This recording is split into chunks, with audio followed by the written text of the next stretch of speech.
Good evening and welcome to TI Office Hours. I'm your host, Curtis Brown. I'm with TI, and I'm here with my good friend and colleague, Harshal Chaya. He is a systems engineer at TI, and he's agreed to help me with this session this evening, coding in your math class.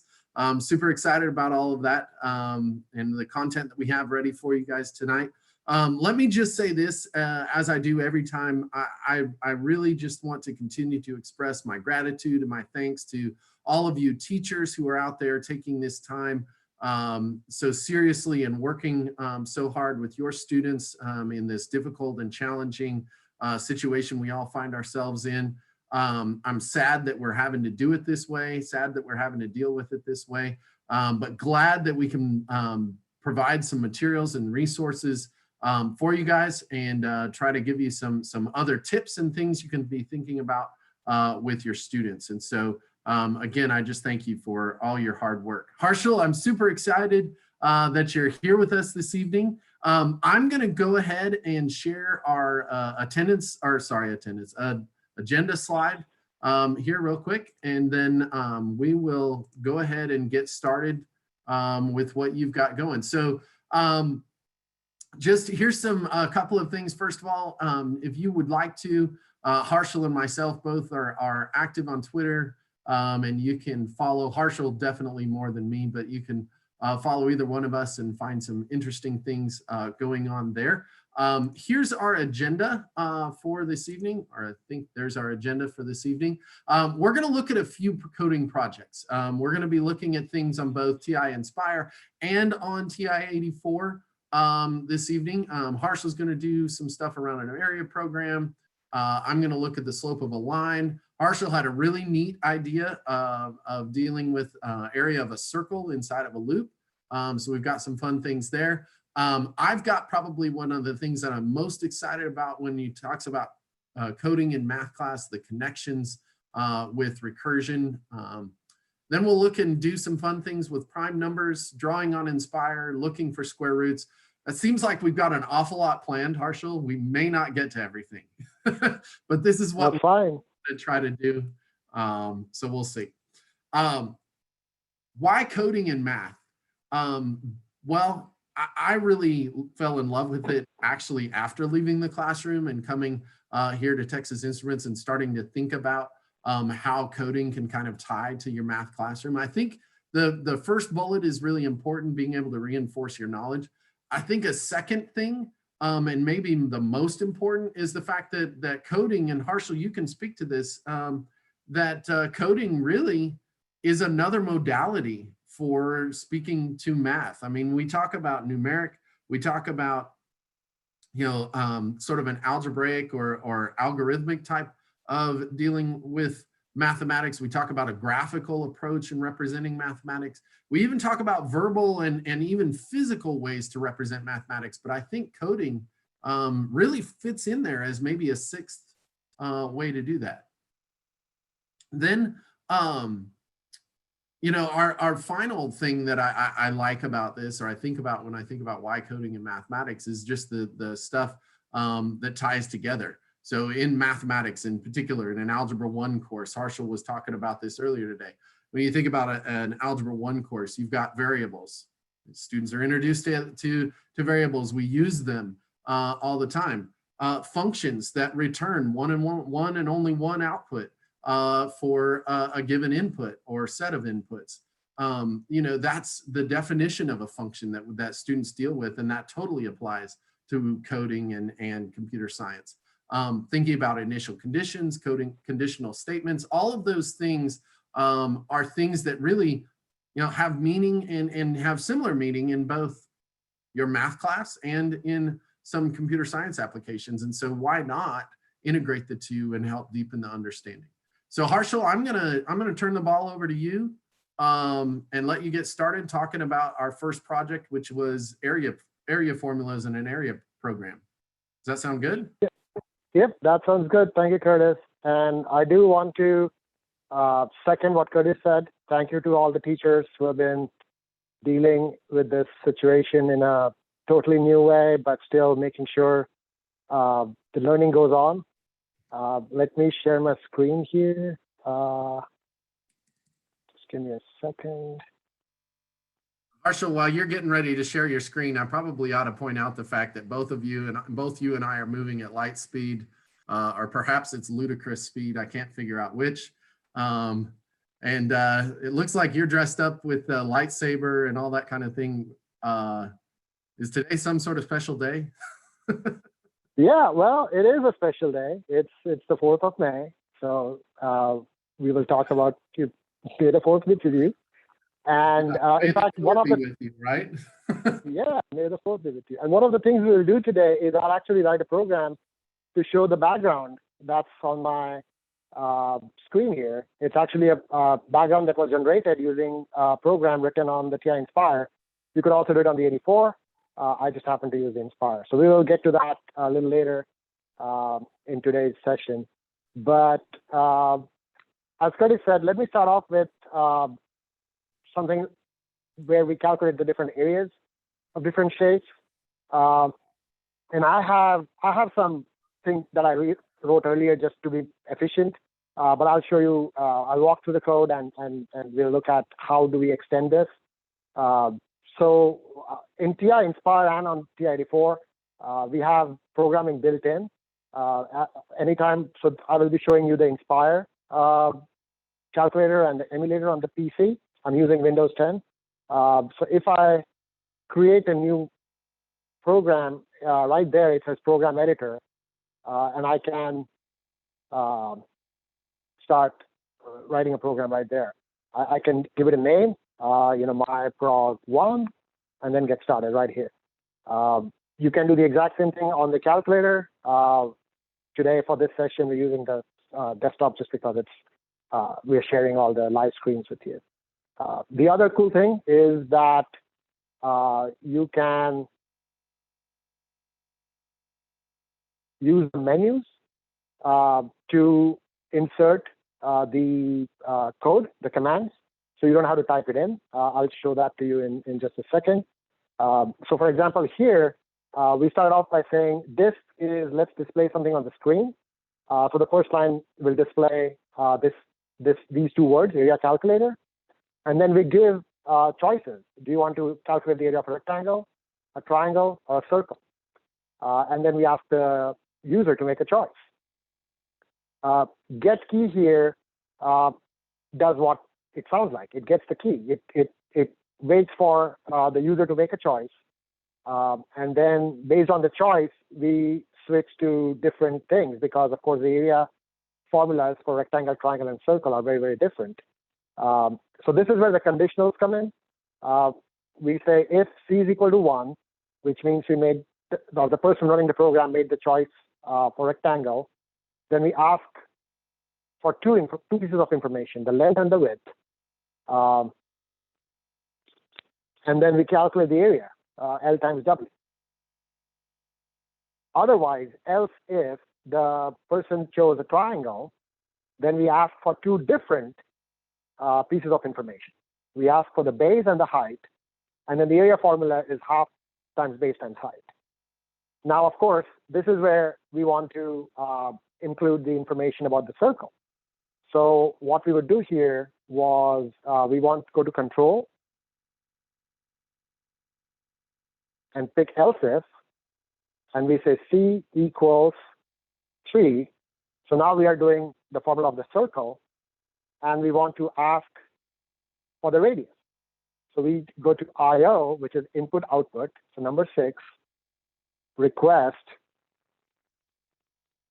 radius, and we will put it in a variable R, and then we will assign the value. We will calculate the value and assign it to the variable A. So you see here it's pi, and then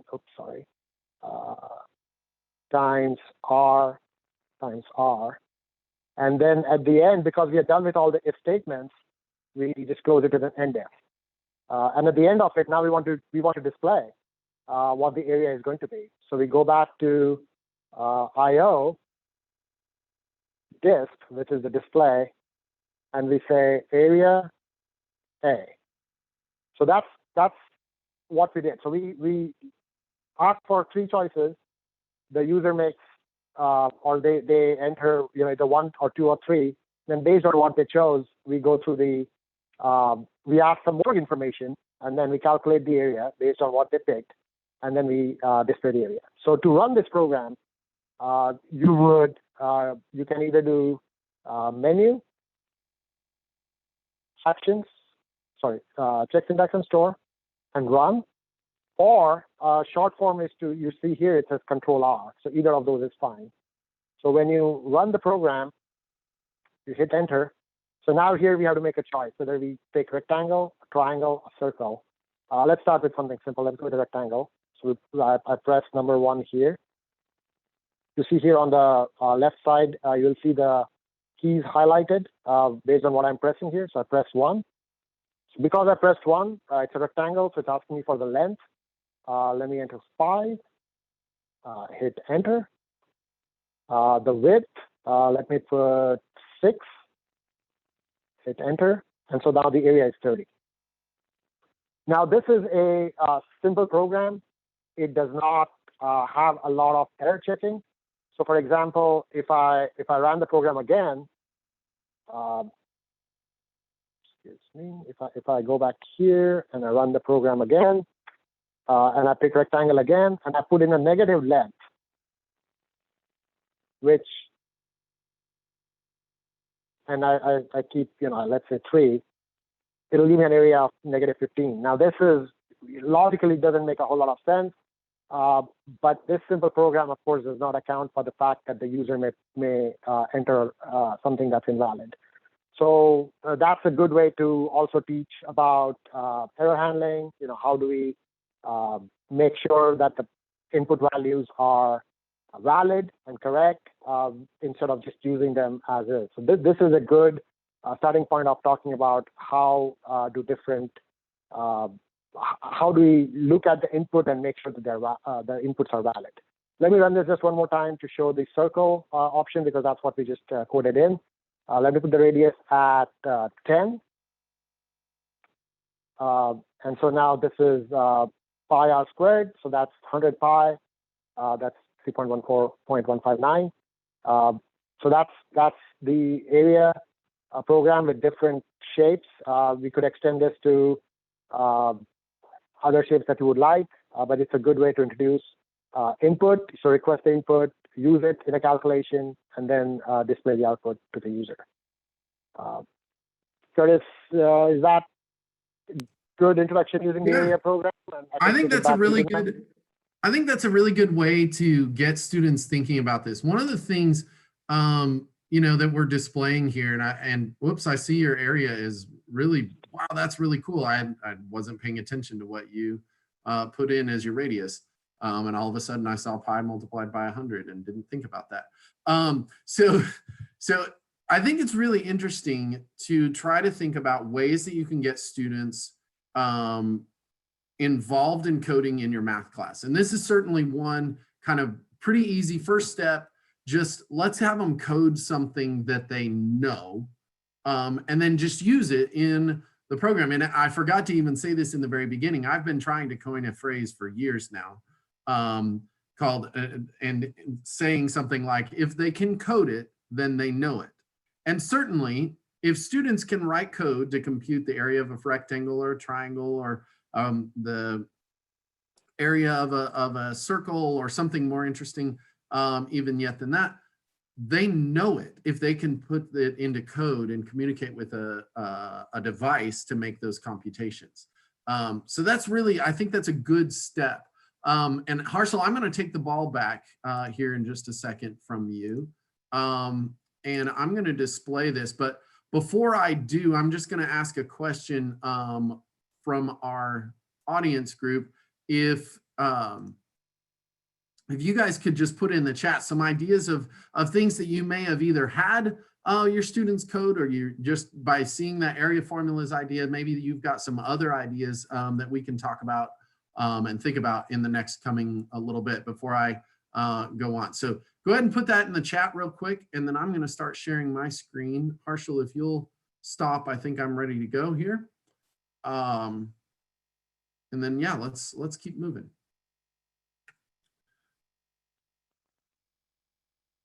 So can you see my screen now, Harshal? Yes, I can. All right, fabulous. So the second activity or thought that we had going on this program tonight, we were going to do a little coding on the TI-84 plus CE. So Harshal showed us a little bit about how to do programs on the Nspire. So I'm going to do a little bit of the same here on 84. And so I always talk to people when I lead a coding session on the 84. I tell them that the best place to start is underneath the program key. Since it's a dedicated button, that's probably a good place to go. And that's third row, third column, right in the center of your keypad there. And I'm going to start off not with the area program, but I'm going to look at the slope between 2 points, and I'm just going to go ahead and get the program started here. And looking at, I'm not going to make you guys type this in or have you see the whole thing here, but I do have some inputs that I'm asked my user to use. So I've got input enter x1, enter x2, y1, enter x2, enter y2, just asking for the coordinate points for 2 points that define one line. And students should be pretty comfortable with that. What we have to do on the 84 side is we have to store those in variables. So I've got variables A, B, C, and D for each of those coordinates, x1, y1, x2, and y2. And then everyone out there will probably recognize the computation of slope, right? So we've got 2 points. We're going to do the computation of slope, difference in the y's divided by difference in the x's. That's our slope. And so we'll display slope there. So let's go ahead and get started. And Harshal, I'm going to ask the audience here for a couple of points that they might want us to use. But Harshal, do you have a couple of points maybe that would be of interest to you? Yeah, absolutely. Let's start at the origin. So 0, 0 for the first. All right, 0, 0. And then you mentioned 3, 3 as the location of the program key. So let's do 3, 3. All right, 3, 3. And the expected slope ought to be, I'm guessing 1. Okay, so we got 3, 3, we got 1. Couple of things that are kind of cool about the way that we put this in here. I did not use the fraction key, I don't think. So if I do something like, I don't know, the 0.4, 5 and the 0.7, let's call it 9. Let's see. No, that's not going to be a whole number. That's going to be a whole number. I need a decimal number. No, I don't. Let's do 13. That should work. Okay. So I get 2/3. That's going to give me 2 2/3. So I didn't get the decimal value that I wanted to. So there's a couple of ways I could kind of fix that and deal with that. So I'm going to go in and edit that slope really quickly. And down here underneath of my piece, instead of my division sign, I'm going to just overlay that with the fraction. You'll notice it gets a little bit thicker. And so this time, if I go back in and I enter those same values, let's do that again. So let's see, 4, 5, 7, and 13. I should get, hey, 8/3. Beautiful. All right. To code or not to code? That is the question Peter puts out there. Hey, so I have a question for you. Did anybody notice something a little bit funky? Marshall, do you have another point to put in there? Do you want me to give you another point? Yeah, give me another point. Okay, let's do, well, 4, 5 is a good one. 4, 5 is a good one. Okay. And then 7 and 14. 7, 14. That'll give us a nice one. Gives us a good slope of 3. All right. I've got one other thing that I think I might have missed in this program. Did anybody see what I might have missed? Like, for example, what happens if I do something along the lines of, I don't know, let's look at the point 6, 10, and then, I don't know, 6, 13. Uh-oh. It's all fun and games until somebody divides by 0. I got a problem. I have a division by 0. Now, one of the cool things that I can do is I can go in and I can look at my code and see that, hey, my division by 0 happened because I did this C minus A in that fraction. And so I need a new statement. And Harshal, you did a really nice job of demonstrating this a minute ago. So I'm going to do this as fast as I possibly can. We're gonna fix this code just a little bit. I'm going to insert a conditional statement that says, hey, listen, if your x coordinates, if your x values are equivalent, which would mean that C minus A is equal to 0, or in this case, I think I'm just going to use if C is equal to A. If C is equal to A, then I'm going to do something. I'm going to do something if C is equal to A. So if C is equal to A, then what should we do? Maybe we ought to display that the slope is undefined. What do you think about that? Sound like a good plan? So I'm just going to put, so you guys don't have to sit here and watch me type all evening. I'm going to just put UND and call that good enough. Whoops. Is that good enough? Harshal? That works. That worked for you? Okay. So I'm going to say if C is equal to A, then display undefined. And then I'm going to put in one more word here that says else. And that just tells the program we're going to, so if that first statement is not true, then we're going to do this other piece. We're going to do this other piece here. And we're going to close the loop on the TI-84. In the TI basic, you have to tell it where the loops or conditional statements end. And so we're going to go ahead and close that thing up with an end. And this time, I think we should get a really nice response for Harshal's suggestion, or my suggestion of 610, 613. So we've dealt with an issue. Hey, look at that. We've got the undefined response here dealing with that there. So that's really kind of a cool way to get your students thinking about, well, what happens? I like to give them just a little bit of time to write the code. They've kind of memorized that equation, and they've started doing this x2 minus or y2 minus y1 over x2 minus x1, and they got that going, and they're doing all this, and they write the code for it, and then boom, they hit this undefined thing, and they have to figure out how to deal with it. And I think that really just drives home kind of the whole idea that, hey, we have division by 0, and that gives us an undefined slope because we can't deal with it. The calculator doesn't know how to deal with division by 0. So that helps us get a nice little connection there. So Harshal, that was kind of my next most favorite one. Why don't you take us through the areas of a circle one that you were showing me earlier today? Sure. Let me share my screen. Here we go. Hit share. Let me also do my video just in case. Okay, there we go. Okay, so this one, I did want to show something interesting that I myself saw in a session at the TQ conference probably a dozen years ago or so. And it just was a big aha moment for me, the relationship between things that I thought I knew, but it was just a different way of looking at it. So let's start a new document on Nspire, and let's do circle area loop. So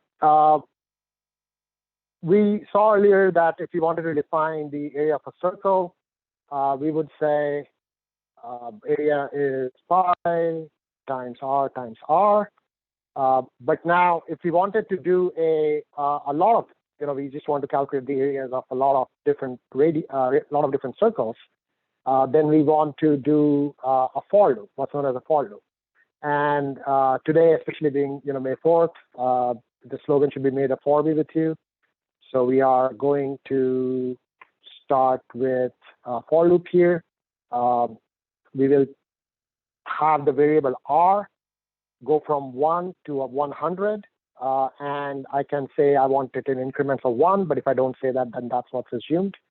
And then I calculate the area of all of these radii, all of the different values of radius, and I can display these, right? So I can say IO display, what's the value of R, and then what's the value of A that matches that particular value. And now if I run this program by just doing a control R, it prints all the 100 values of going from 1 to 100 and the corresponding area calculations for the radius. So that's one thing. Okay, you can calculate 100 different area values. But the real interesting thing that I found was if you put all of these values in a list, and lists are the other name for lists are arrays or lists that are you can start putting information together and you can process them later in a different way. So what I'm doing here is I've created two different lists, one called an R list that will go from 1 to 100 and store the value of the radius R, and then an area list, or I can call it an A list or an area list, with the same index and store the value of the area in that list. So now we will have two different lists, both of the same size, both 100, because the value R goes from 1 to 100. But one of the lists will contain the radius values and the other list contains the area values. So if you're familiar with Excel, you could think of this as two different columns in an Excel sheet where the contents of one column depend on the values of the other. And then I really don't want to see all the 100 values again. So one other interesting thing in programming is you don't have to delete this line. You can comment it out, which means it's there for you to look at it, but it's not going to be executed by the program. So to insert a comment on Nspire, there's a shortcut, Control-T, and that makes this a comment line. And at the end of it, I do want to know when I'm done. So I will display done just to make sure I'm done. So once I run this program, there we go. I need not have written done. You can see here that the calculator itself tells me that it's done, but it's okay to be redundant. So now we have two lists. And on Nspire, I can pull up the var key here, and I see the A list and the R list. I can display all the values in the R list, and I see all the radii from 1 all the way to 100. I can display the values inside the A list that go from 1 pi to 100,000 pi. So that's all good. But the other thing that I do want to share with you is you can find the relationships between these two lists. And one way to do it is you insert a statistics page, a data and statistics page on Nspire, and you see all of a sudden you see a lot of different values scattered.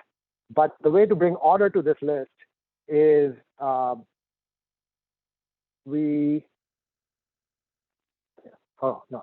this has to be A, and then this here would be the R, and you suddenly see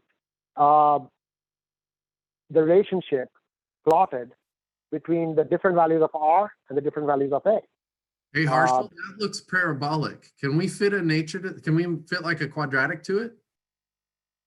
Yeah, that does look parabolic. Let's make sure that that assumption is valid. So we can use the tools that are built into the calculator.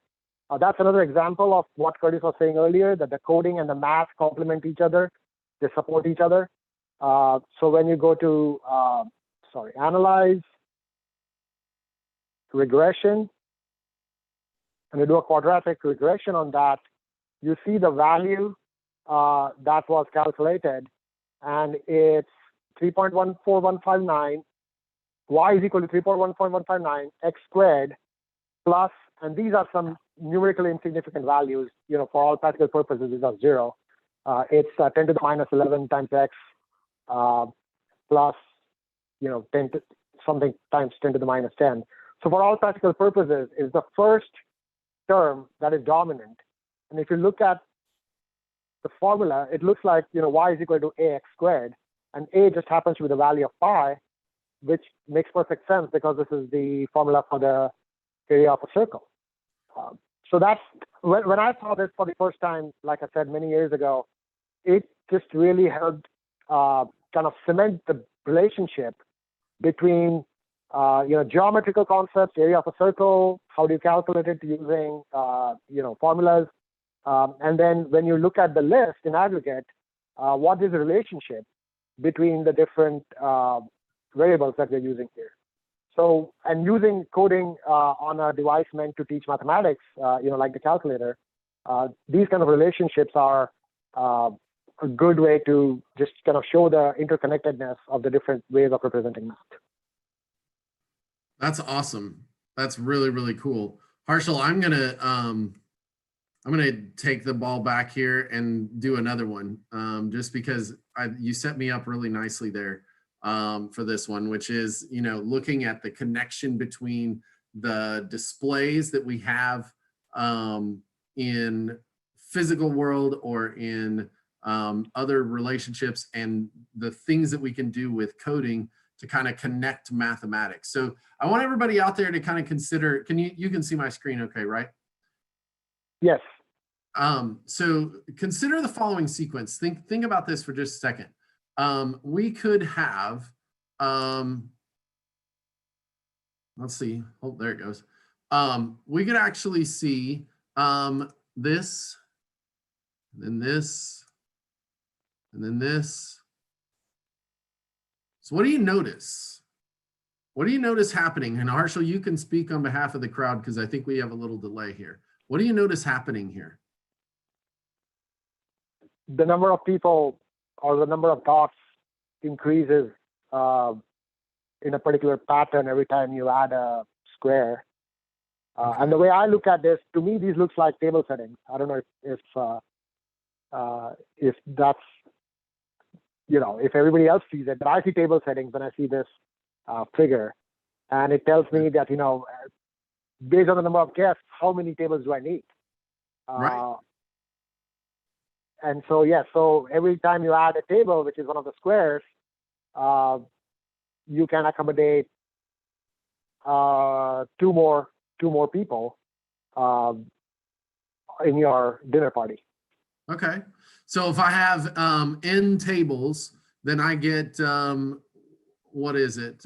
Maybe like a 2n plus 2 people that I can seat. N tables. Yeah. I get 2n plus 2 is kind of how it works, right? So I could do that. And actually in my traditional algebra course, I probably would sit down and we would do kind of this, this pattern recognition piece and getting the students to kind of make some sort of a formula that makes that happen. But there's this really great idea that happens in both computer science and then also when we start introducing the ideas of recursion to our math classes and arithmetic sequences.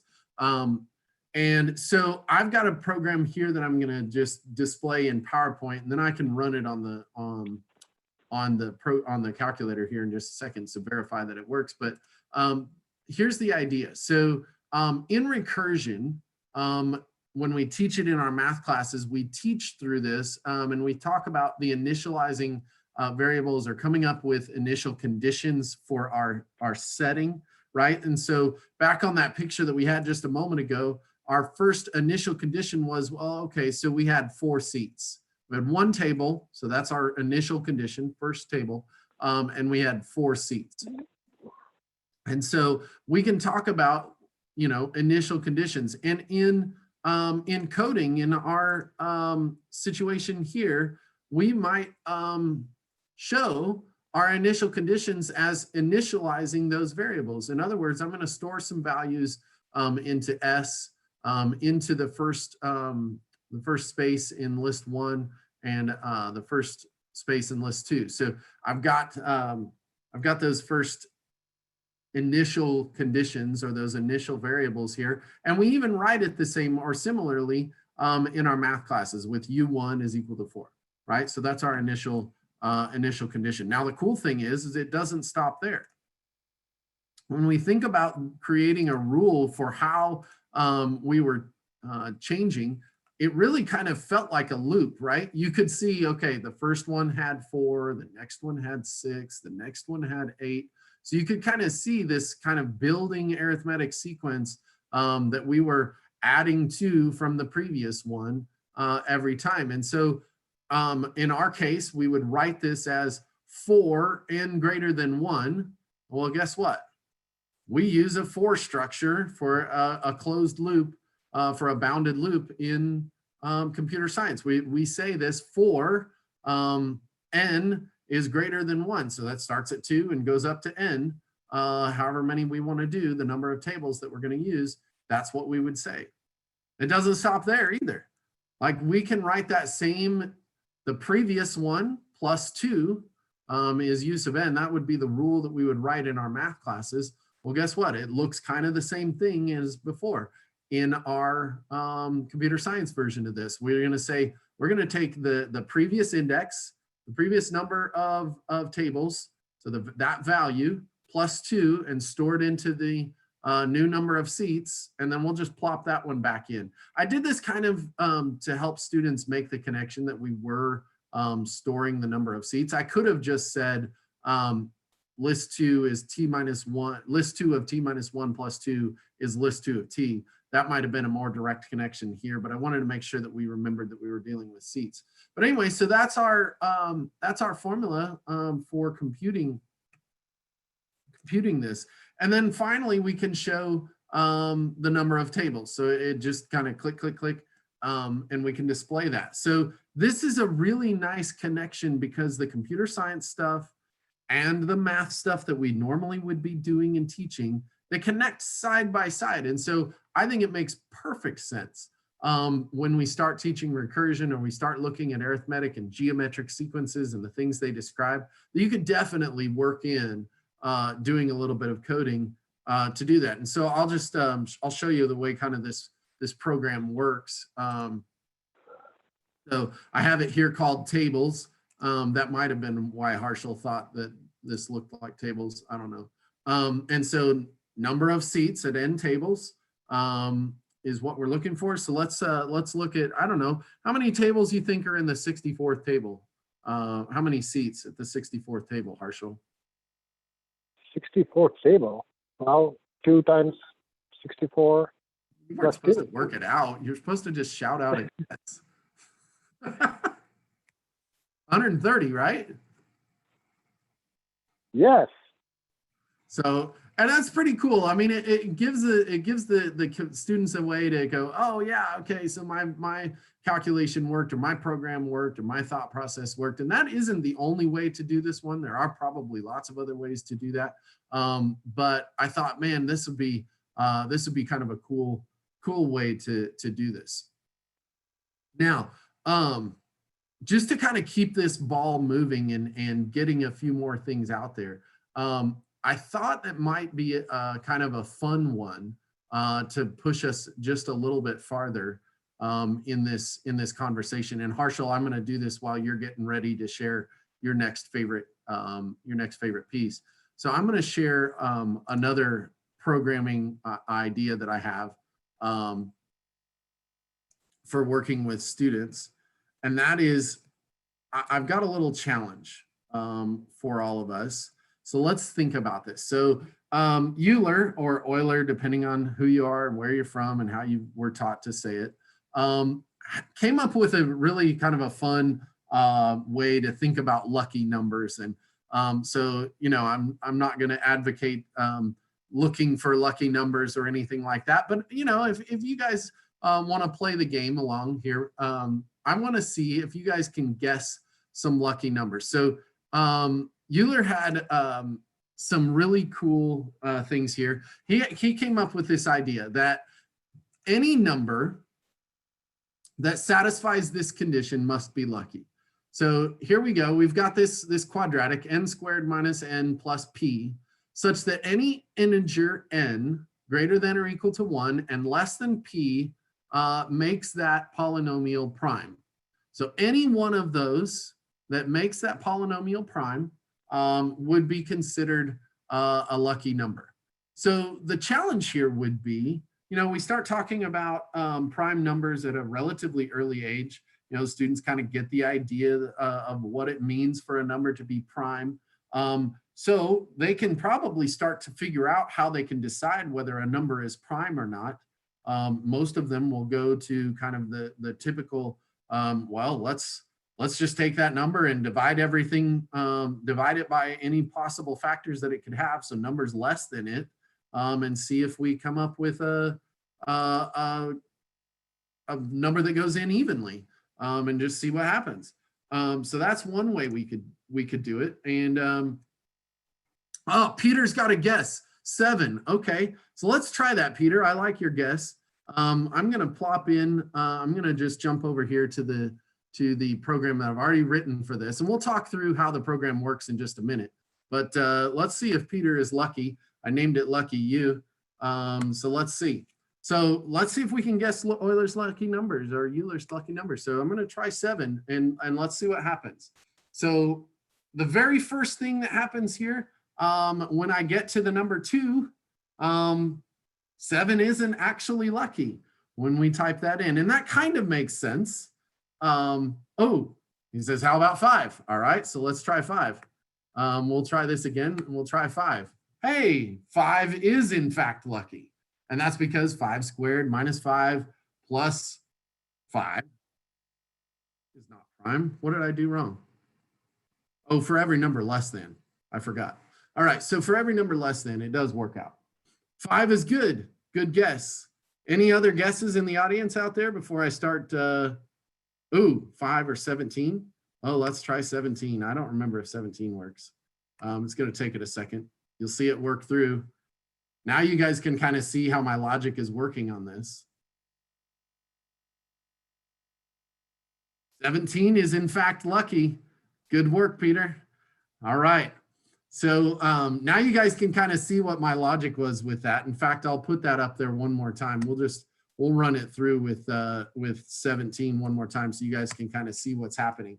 So every single time I'm going through and checking, is the result a lucky number? So this is my input, my number less than 17, and this is the output, and I'm getting all of those prime numbers that pop out. So that's kind of a cool way to do it. So now let's look at the code just a little bit, and we'll play with that just a second. Okay, so we're going to press the program key, and I'm going to go in here to edit this problem. Now, I'm going to talk through just briefly what students might need to think about. Okay, so we'll prompt for the value n and just get my user input. And then I'm going to initialize something. I'm going to say, okay, I want to initialize a value a. That's going to be kind of my counting variable, or what I'm going to use to kind of go through and check. And then I'm also going to initialize a value q, which is basically what I'm going to look for. I'm going to be looking for if there is ever a factor or a value that goes into my output evenly, then I'm going to turn q to a 1, and I'm going to be able to exit this loop really quickly. So I'm going to loop through a whole bunch of times for every single number less than n. I'm going to loop through that many times and check. And if I don't find any factors, then I've got a prime. So I'm going to do a squared minus a plus n and store that into p, and just check to see, do I have a prime number? So let's see. How would I check to see if I have a prime number? Well, I can divide that value that I output by each one of the integers below my input n and see if any one of them is a factor. If any one of them is a factor, then we don't. And the only way I can come up with a factor is one way that I came up with to check as in a factor. If I look for the integer component of p divided by m, if that's equal to p divided by m, I would get a factor, right? There might be another way to do that. And if you guys can come up with it, share it in the chat and I'll acknowledge it. If you don't, I'll tell you at the end. So if we get a factor, then we're going to turn Q to 1, and that's going to exit us out of this loop. If we don't get a factor, we are going to add 1 to A and then go back through and check the next value and continue that iteration all the way up into n minus 1. And if both Q stays 0, so we never found a factor, and we get to n being greater than 1, of course, then we will say, hey, it's lucky. Otherwise, we'll say, hey, it's not lucky because we found a factor.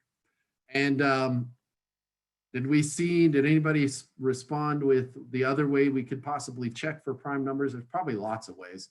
The only other one I thought of recently. We could also look to see if there's a remainder. If the remainder is 0, so we could say if p divided by remainder, p divided by m equals 0, then that would also work for this to check for prime.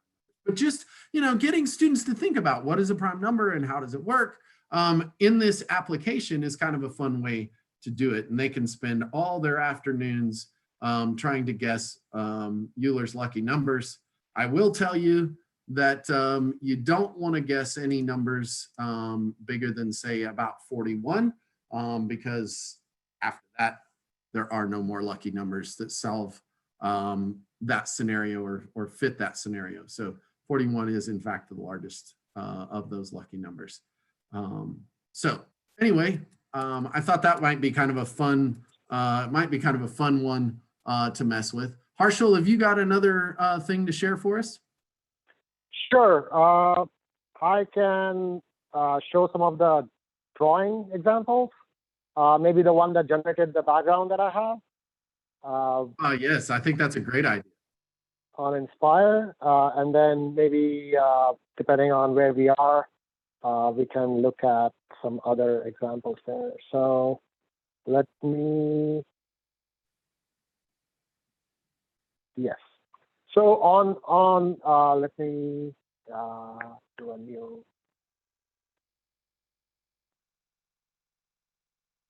On TI-Nspire and also on the 84, we have ways to draw things on the screen, and it could be a line, it could be a circle, different shapes, different colors. So on Nspire, you go to the draw and you see all these different commands that you have. Draw a line, draw a rect, draw polygons. Maybe you can change the color of the pen, things like that. So here's a fun example.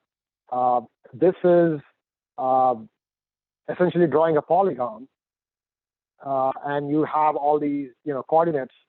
There's an X list and a Y list, and then in the for loop, we connect all these points, X, Y coordinates.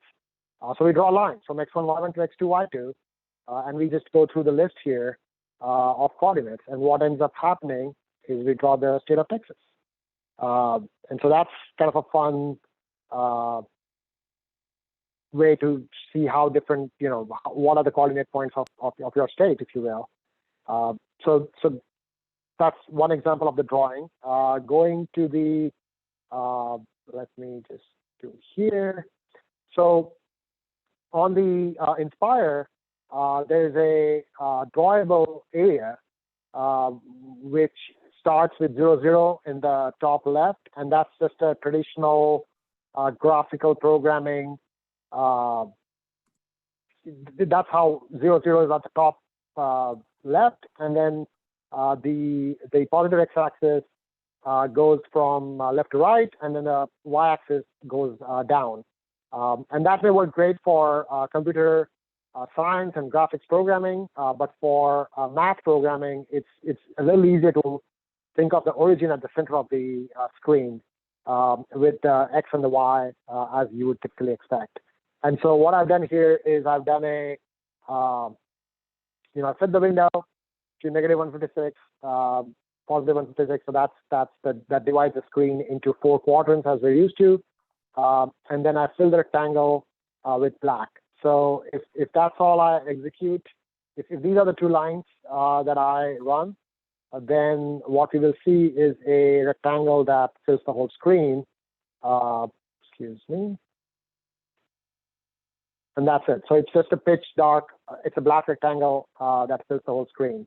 If I want to change the color here, for example, I can do a set color, and this takes 3 values for red, green, and blue. So let's say I want to do red 255 and 255, and this, depending on the class, the grade, what they're learning, this is an interesting topic to talk about. Why is 255 the limit? And that is related to computer science and the size of a byte and how much information can be stored in a byte, because it's 2 to the 8th power minus 1, things like that. So for now, we shall not deal with that.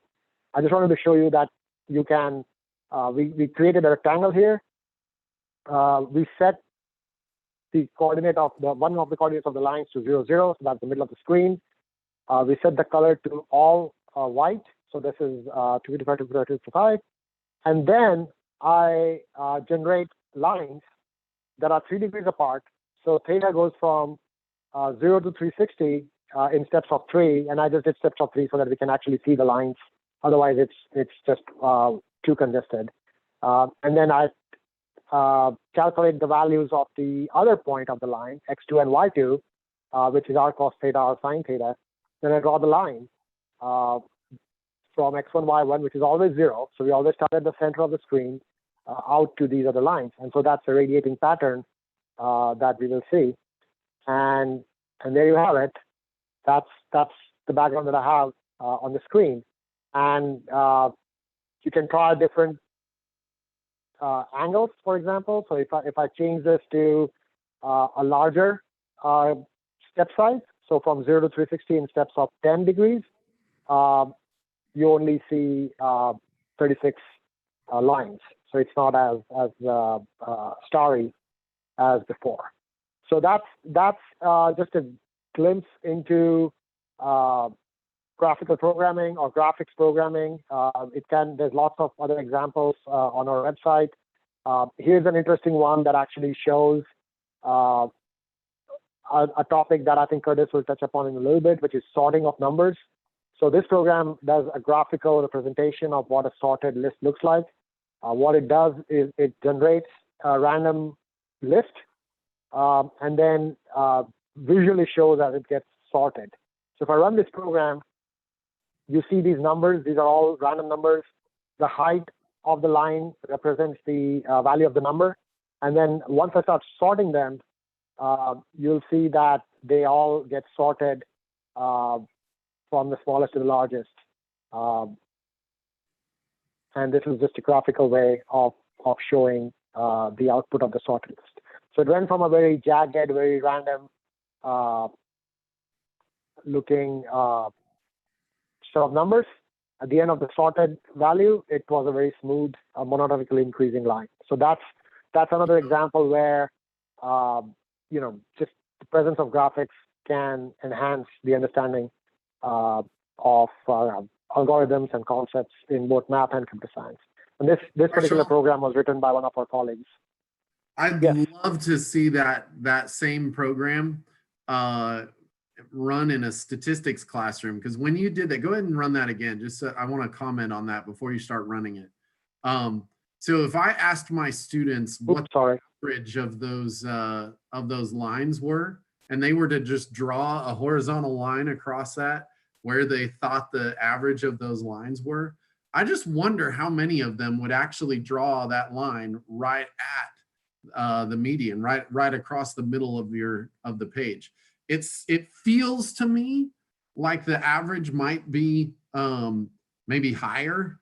I think my students might try to draw the line a little bit higher because they see so many the tall ones, and so they think, well, shoot, it's got to be way up there, the average. And other students might be drawn to the number of dark ones, and so it maybe pull it way down.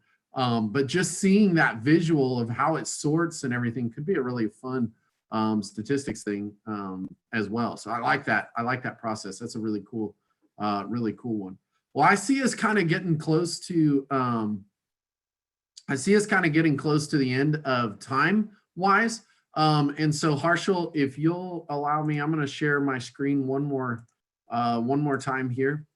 And I'm going to just kind of ask for a couple of things. First of all, I want to display two more things here, which is, we've got these other ideas that we talked about, maybe looking at maybe a quadratic equation solver or Pythagorean triple checker. Maybe looking at how the area versus the perimeter of polygons and that kind of relationship, and letting students kind of develop what that picture looks like for different types of polygons. That might be kind of a fun coding project for students. This idea of sorting with a purpose, the one that you just had, was a really good one. One of my favorites for iterative processes, Newton's method for finding square roots, or really any root, would be kind of a fun coding project. As a matter of fact, I did that with some students at one time, and thought that was a really kind of a cool one. Whoops, I had pushed the button too fast. So I'd be interested to see if there are any audience ideas for other ways you can code in your math classrooms. So I'd love to see those get posted up on the chat. While we're waiting for you to post those things up on the chat, I'm going to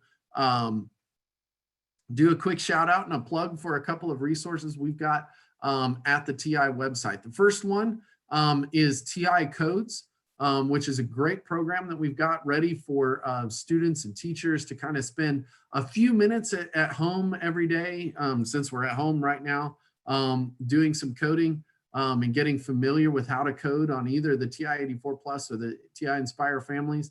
Either one works really, really well. And you can, in fact, I'll just click on this. I think this is hyperlinked. And I'll show you guys what it looks like on our website. So if you go to our website, the TI Codes page looks, man, I must have a slow internet connection today. The TI page looks a little bit like this.